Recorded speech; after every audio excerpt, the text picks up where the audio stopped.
Elle est peut-être folle, mais peut-être aussi qu'elle est insécurisée parce que vous vous êtes montré insécurisant. Peut-être. Dans une relation, on est quand même deux, donc c'est autant de sa faute que de la vôtre.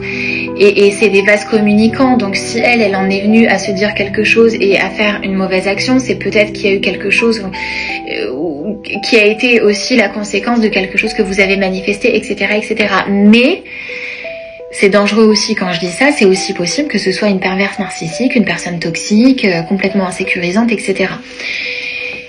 Mais il n'y a pas que de ça. Je veux dire, il n'y a pas que des personnes toxiques.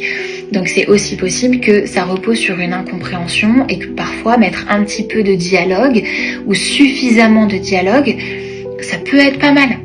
Si ça correspond pas à vos attentes, si vous avez posé, parce que ça vous l'avez pas fait, mais à partir du moment où vous posez vos besoins, vous posez vos attentes et vous posez vos limites, et la personne elle transgresse, elle ne répond pas à vos besoins, elle ne répond pas à vos attentes, elle ne vous apporte rien quant à vos attentes, et en plus de ça, elle ne respecte pas vos limites.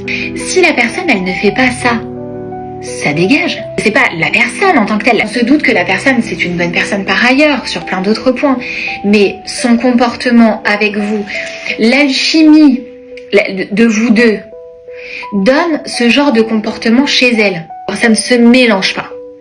Donc, vu que, en fait, le mélange de vos deux êtres donne ce genre de choses, ce genre de comportement chez elle, vous ne voulez pas de ce genre de comportement dans votre vie, c'est pas agréable, ça fait pas longtemps que vous êtes ensemble, ça dégage.